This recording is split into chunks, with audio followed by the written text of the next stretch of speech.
മദ്യനയ അഴിമതി കേസിൽ അറസ്റ്റിലായ ഡൽഹി മുഖ്യമന്ത്രി അരവിന്ദ് കെജ്രിവാൾ ജാമ്യത്തിനായി സുപ്രീം കോടതിയിൽ. വിചാരണ കോടതി അനുവദിച്ച ജാമ്യം 24 മണിക്കൂറിനുള്ളിൽ തടഞ്ഞുവെച്ച ഡൽഹി ഹൈക്കോടതി നടപടി ചോദ്യം ചെയ്താണ് കെജ്രിവാൾ പരമോന്നത കോടതിയെ സമീപിച്ചത്. ഇന്ന് കോടതി ചേരുമ്പോൾ ഹർജി അടിയന്തരമായി പരിഗണിക്കണമെന്ന് ആവശ്യപ്പെടും. വ്യാഴാഴ്ചയാണ് കെജ്രിവാളിന് ഡൽഹി റോസ് അവന്യൂ കോടതി ജാമ്യം നൽകിയത്. ഇതിന് പിന്നാലെ ഇഡി ഹൈക്കോടതിയെ സമീപിച്ചതോടെ ജസ്റ്റിസുമാരായ സുധീർ കുമാർ ജെയിൻ, രവീന്ദർ ദുദേജ എന്നിവരടങ്ങിയ ഡിവിഷൻ ബെഞ്ച് ജാമ്യം തടഞ്ഞു. കെജ്രിവാൾ പുറത്തിറങ്ങാനിരിക്കെയാണ് ഹൈക്കോടതി ജാമ്യം തടഞ്ഞ് ഉത്തരവിട്ടത്. കേസിൽ ഇന്ന് വിധി പറയുന്നതുവരെയാണ് വിചാരണ കോടതി വിധിക്ക് സ്റ്റേ ഉള്ളത്. അതിനു മുൻപായി വിശദീകരണം നൽകാൻ ബന്ധപ്പെട്ട കക്ഷികളോട് കോടതി ആവശ്യപ്പെട്ടിരുന്നു. വിശദീകരണം പരിശോധിച്ച ശേഷം വിഷയത്തിൽ ഹൈക്കോടതി ഇന്ന് വിധി പറഞ്ഞേക്കും. മാർച്ച് 21-നാണ് കെജ്രിവാൾ അറസ്റ്റിലായത്.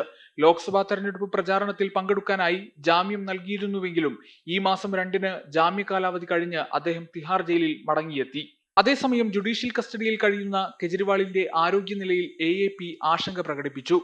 ഇഡി അറസ്റ്റ് ചെയ്ത ശേഷം കെജ്രിവാളിന്റെ ശരീരഭാരം 8 കിലോ കുറഞ്ഞു. അദ്ദേഹത്തിന് സമഗ്ര ആരോഗ്യ പരിശോധന നടത്തണമെന്ന് ഡോക്ടർമാർ നിർദ്ദേശിച്ചിട്ടും മെഡിക്കൽ ബോർഡ് പേരിന് മാത്രമാണ് പരിശോധന നടത്തിയത്.